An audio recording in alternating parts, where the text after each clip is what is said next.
Hoy estamos en compañía de la doctora Gabriela Pereira, integrante de la Sala de Abogados de AEU. Bienvenida, Gabriela, gracias por estar acá. Gracias a ustedes por convocarnos. Un placer.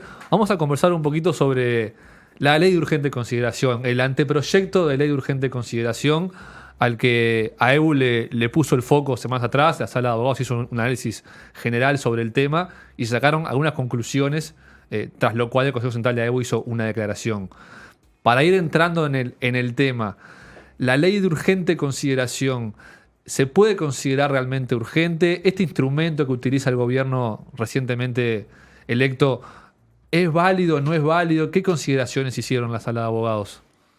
Bueno, nosotros en la Sala de Abogados analizamos el borrador de proyecto de ley de urgente consideración. Lo tomamos como el propio borrador establece preliminarmente, como una convocatoria del Partido Nacional a que varios actores sociales, partidos políticos y organizaciones sociales, hicieran los aportes que consideraran convenientes para mejorar el borrador. Entonces, lo primero que nos pareció conveniente fue analizar el borrador desde dos perspectivas. La perspectiva del instrumento en sí, la forma, el mecanismo, la herramienta de la urgente consideración que propone el borrador, y después el contenido. Con respecto al instrumento o a la herramienta, el análisis nos pareció que se debía enmarcar dentro de lo que la ciudadanía ya ha escuchado, que se ha calificado con referencia a medios de transporte colectivos. Se ha dicho que es una ley ómnibus o que es una ley ferrocarril, porque es una ley que tiene muchos artículos, 457 artículos creo, pero no es tanto la cantidad de artículos, sino la cantidad de materias y de políticas públicas que regula. Estas leyes que regulan un conjunto tan amplio de políticas públicas han sido en materia comparada, no por visiones solo locales, sino mundiales, como leyes inconvenientes desde el punto de vista democrático, porque son leyes que regulan muchos temas y eso dificulta el debate parlamentario. Entonces, este borrador de proyecto de ley de urgente consideración se enmarca dentro de esa caracterización inicial de que se trata de una ley que regula varias políticas públicas.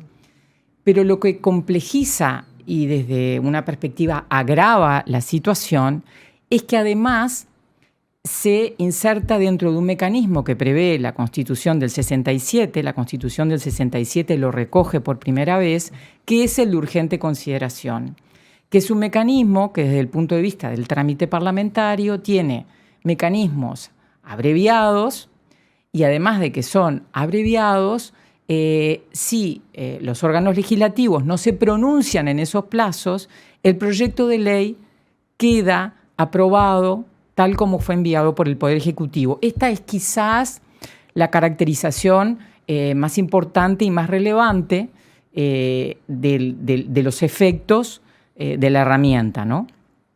Entonces, nosotros lo primero que indagamos, porque siempre nos parece importante, hurgar un poco cuál fue el contexto histórico en que se aprobó este instrumento. La Constitución del 67 se aprobó en un contexto político complejo, era un contexto de fragmentación política, un contexto de movilización social, un contexto de dificultades económicas con una inflación importante y con una especie de dificultad de conducción política. ¿Por qué? Porque el gobierno estaba en manos de un organismo colegiado, el Poder Ejecutivo era colegiado, había un Consejo Nacional de Gobierno que estaba integrado por nueve políticos, pero aún había una mayoría que era la del Partido Nacional. Había 6 integrantes del Partido Nacional y 3 por el Partido Colorado, pero aún a la interna de ese Partido Nacional había dificultades políticas. Entonces, en ese marco de fragmentación y además tomando, digamos, otros modelos de derecho comparado, como era la Constitución golista del año 58, que también fue una constitución que se vino a aprobar en un marco muy complejo para el Estado francés, porque llamaron a De Gaulle para venir a solucionar la gran crisis que tenía Francia por la situación de Argelia. Bueno, en ese panorama mundial y local se aprueba una constitución con otros instrumentos también que reforzaban al Poder Ejecutivo, y uno de ellos.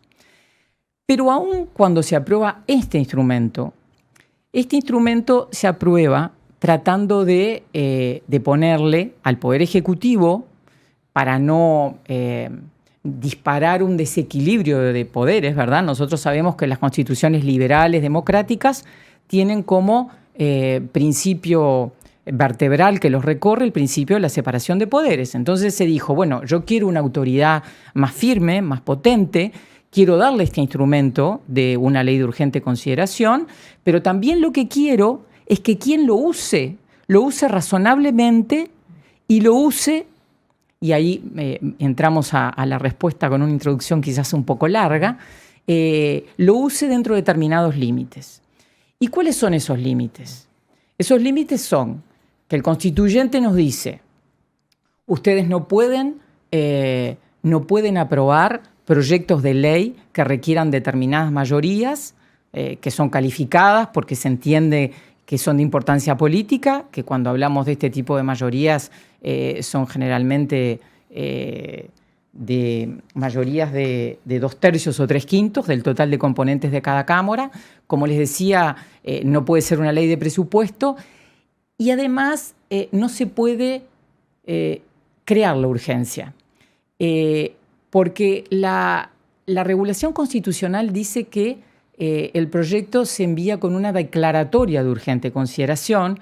Nosotros en el derecho siempre usamos dos categorías distintas, que son las declaraciones o las constituciones en cuanto a la génesis, ¿no?, de las cuestiones. Y la urgencia no es una urgencia que consideramos nosotros, quien envía el proyecto, que es el Poder Ejecutivo, puede constituir por fundamentos incluso o intereses políticos o de gobierno, sino que la urgencia tiene que tener una base fáctica que la habilite, que la funde, que tiene o puede tener raíces económicas, financieras, sanitarias, pero no puede ser constituida.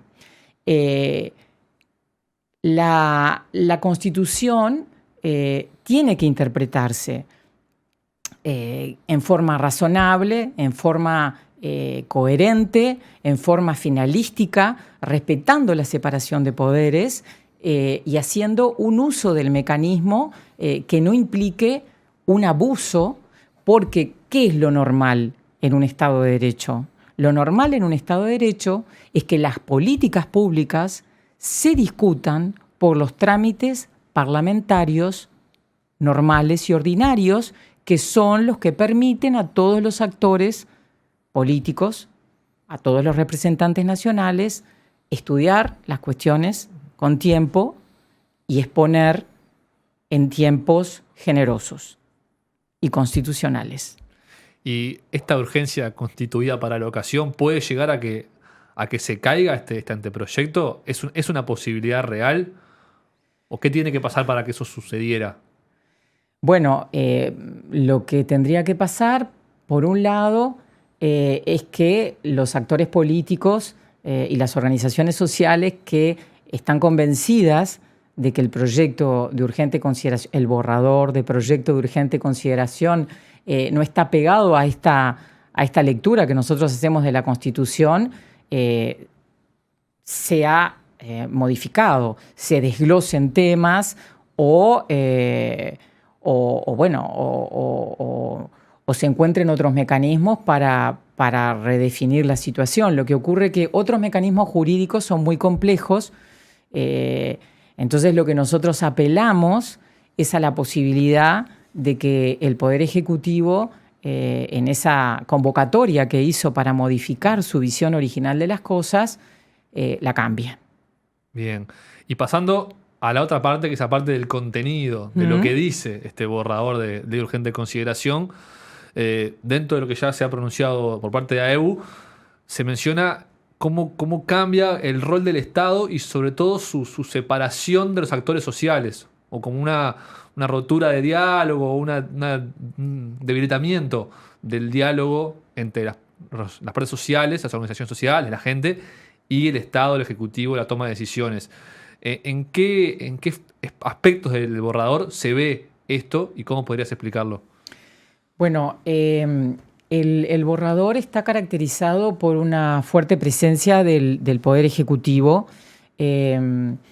Y respondiendo a la pregunta concreta, en materia de educación y en materia de organización de la gobernanza de la política educativa, se ve una clara marginación de los sectores sociales, en este caso los docentes, porque debemos recordar que el gobierno de la educación, más allá de que es autónomo, está conducido hasta el momento por órganos colegiados, por consejos, y uno de los integrantes de los consejos de educación primaria, secundaria, técnico profesional, es electo por los docentes. Esa figura del consejo se elimina por un director general, y a la vez que se elimina la forma colegiada, digamos, de conducir, también se elimina la representación de los sectores docentes. El otro caso claro que nosotros veíamos es en el marco de la seguridad social, que es un tema que se ha abordado en los gobiernos anteriores dentro de un contexto del diálogo social, porque todos sabemos que es un tema que si hay una política social compleja que involucra a todos los sectores sociales y que es una política además de largo plazo, que no se puede estar modificando ni toqueteando permanentemente, es esta. Entonces, siempre se entendió que el diálogo social, con la participación de varios actores sociales, escuchándolos, recibiendo sugerencias, coordinando propuestas, era el mecanismo. Y aquí lo que se establece es la creación de una comisión de expertos designados por el Poder Ejecutivo. Cuando el diálogo social funciona, quien designa a los interlocutores o a los representantes en ese diálogo social son las organizaciones que participan, pero acá no, acá se crea una comisión de expertos designada por el Poder Ejecutivo que cumple recabando meramente la opinión de las partes interesadas. Entonces nosotros creemos que esto es otro hito, digamos, en la marginación de los sectores sociales. Vos hablabas de una fuerte presencia del Poder Ejecutivo que a lo largo, bueno, si se cumpliera todo lo que dice el anteproyecto, ampliaría su espacio de control y su gestión pasaría a tener mayor poder. ¿Eso es algo que preocupa también desde el movimiento sindical, desde algo en particular? Bueno, claro que preocupa. Preocupa porque esa participación del Poder Ejecutivo nosotros la vemos desde una perspectiva global, como integrantes del país, como ciudadanos, y también, como integrantes del movimiento sindical, porque el Poder Ejecutivo, como decíamos, tiene o desarrolla un conjunto de facultades muy importantes a punto de partida de algunos ministerios, como es el Ministerio del Interior, y también se introduce en regular aspectos en materia de gestión de personal y de recursos humanos de algunos entes autónomos, y de los servicios descentralizados, y porque también aparece allí una participación del Poder Ejecutivo en la reglamentación del derecho de huelga, que es todo un capítulo muy especial para el movimiento sindical y para la sociedad toda. Sí, el anterior que nombrabas es el traslado de funcionarios por decisión unilateral del Estado, del Poder Ejecutivo. Bueno, ese es otro aspecto. No, por un lado se crea una figura que son los delegados del servicio civil, que pueden participar en la administración o la gestión de recursos humanos de los entes autónomos y servicios descentralizados. Por otro lado, que eso hace nosotros consideramos a la afectación de derechos individuales, es la posibilidad del traslado de funcionarios de la Administración Central, entes autónomos y servicios descentralizados sin consentimiento de los funcionarios. El borrador plantea que no se van a afectar derechos adquiridos, pero sí lo que se va a afectar es el derecho a la carrera administrativa. Bien, vos hablabas del derecho a huelga y de ese riesgo posible. ¿Cuáles son las principales consideraciones a tener en cuenta sobre ese punto? Bueno, nosotros creemos que el borrador del proyecto de ley de urgente... Siempre está hablando porque en realidad el texto no es definitivo. No es definitivo. Uno tendría que tener la posibilidad, pero oralmente es más difícil, como hace cuando escribe, que lo abrevia. Este borrador regula limitando derechos, nosotros consideramos colectivos e individuales. Desde el punto de vista colectivo, hay una reglamentación, entendemos nosotros, del derecho de huelga. Esa reglamentación del derecho de huelga es inconveniente. ¿Por qué es inconveniente? Es inconveniente porque se lo reglamenta a través de un mecanismo inconveniente, que es una ley de urgencia.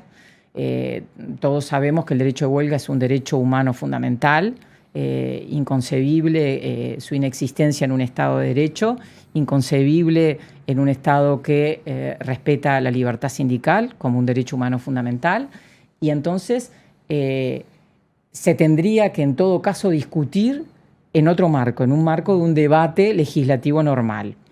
Pero marginando esta situación de que se lo pretende reglamentar sin diálogo social, en forma unilateral e en forma inconsulta, lo que nos preocupó desde el principio mucho es cómo se reglamenta el derecho de huelga.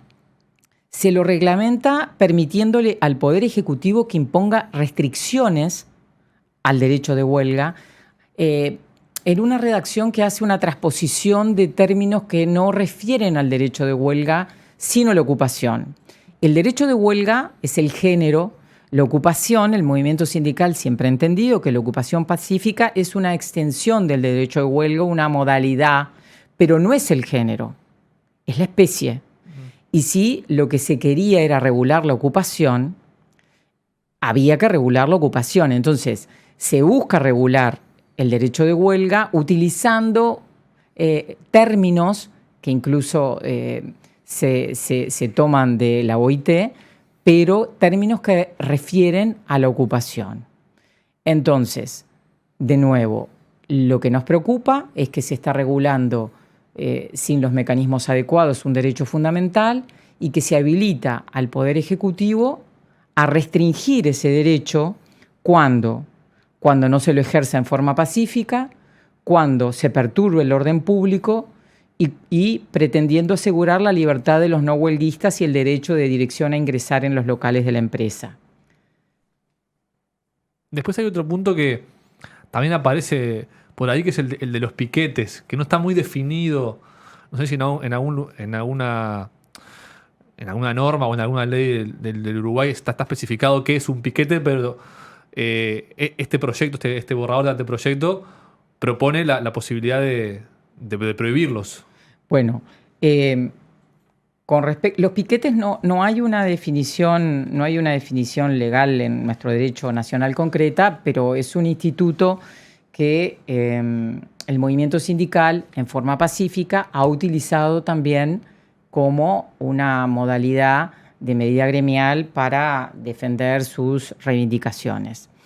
Y es verdad que este proyecto, este borrador, restringe la posibilidad de los piquetes pacíficos, porque lo que hace es habilitar al Ministerio del Interior a definir cuándo hay una afectación de la libertad de circulación y a disolverlos con el concurso de otros organismos públicos.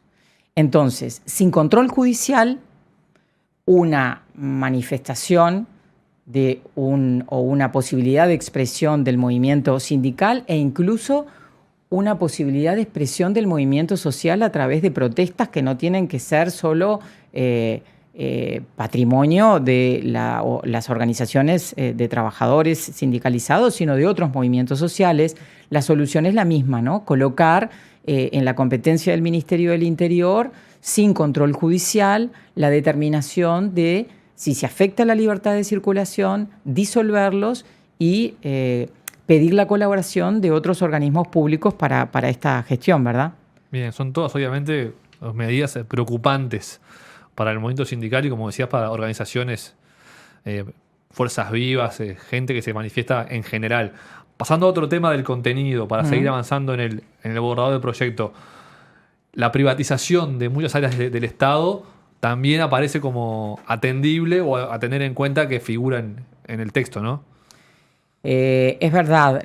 Nosotros cuando analizamos el borrador, vimos que está recorrido por una filosofía o por una visión en donde hay una ponderación de la libertad y la intervención con unos acentos y con unas definiciones que no son las del movimiento sindical y me atrevería a decir la de gran parte de la ciudadanía. ¿Y por qué?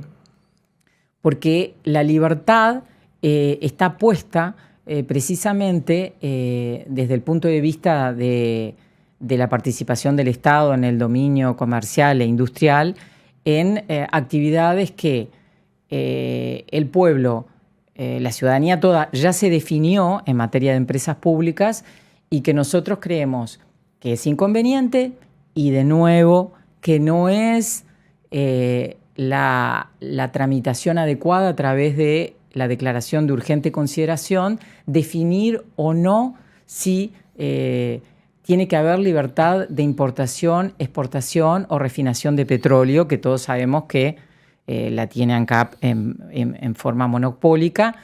Y nosotros creemos que tampoco, luego de haberse discutido profusamente y complejamente una ley de medios, con determinadas prohibiciones, que ahora en esta ley, en este borrador de ley de urgente consideración, se introduzca la libertad de los medios de comunicación de introducirse en ámbitos de actividad de transmisión de datos y de telefonía que eran competencia de Antel.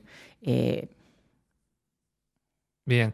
Después hay otro capítulo no menor, que es el que remite a la inclusión financiera. Esto ya lo hemos analizado más acá en la radio con los compañeros de economistas de la CTA de AEU, pero que también son artículos que, en caso de que se aprobaran, limitarían las libertades de trabajadores y trabajadoras.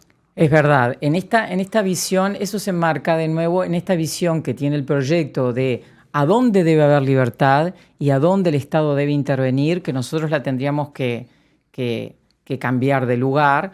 El borrador insiste en que para la propuesta del Partido Nacional, porque hasta ahora es la propuesta del Partido Nacional, es importante que haya libertad, así como es importante que haya libertad en determinadas empresas o en determinadas actividades para que los particulares puedan ejercerlas, también plantea que tiene que haber libertad para que los trabajadores puedan decidir sus medios de pago, así como tiene que haber libertad para que los particulares puedan decidir en sus transacciones qué medios de pago utilizar. Nosotros consideramos que la libertad en el contrato de trabajo siempre ha sido una categoría puesta en entredicho por el derecho del trabajo desde su fundación, porque hay una gran asimetría en el poder que las partes tienen, y hablar de libertad es hablar de ficción, porque el trabajador no tiene capacidad básicamente de negociar, y menos aún de negociar cuando ingresa a una relación de trabajo. Entonces nos parece que plantear libertades en términos de irrealización no es conveniente. Muy bien, Gabriela, muchas gracias por estas explicaciones. Lo último es preguntarte ¿Cómo sigue esto en materia legal? ¿Cuándo se supone que entraría al Parlamento? ¿Cómo sigue la discusión de este anteproyecto? Bueno, estaba previsto de entrar al Parlamento ahora nomás, los primeros días de marzo, pero han existido al seno de la coalición, yo ahí me manejo con las informaciones de prensa que podemos tener todos, algunas contrapropuestas que no sé si va a terminar con modificaciones de redacción simplemente o desgajándose algunos capítulos o algunos artículos del proyecto remitido. Pero no hay un apuro legal. El gobierno no tiene apuro, no es que tenga un plazo de tantos días después de asumir para presentarlo ni nada. No tiene Puede ningún hacerlo plazo. el año que viene. Tiene el apuro con esa visión de que ha constituido una situación de urgencia en estos 457 artículos, pero fuera de eso no hay una regulación constitucional al respecto. Bueno, seguiremos el tema de cerca. Si hay texto nuevo para analizar, te convocaremos nuevamente. Gabriela. Gracias por este rato. Bueno, a las órdenes.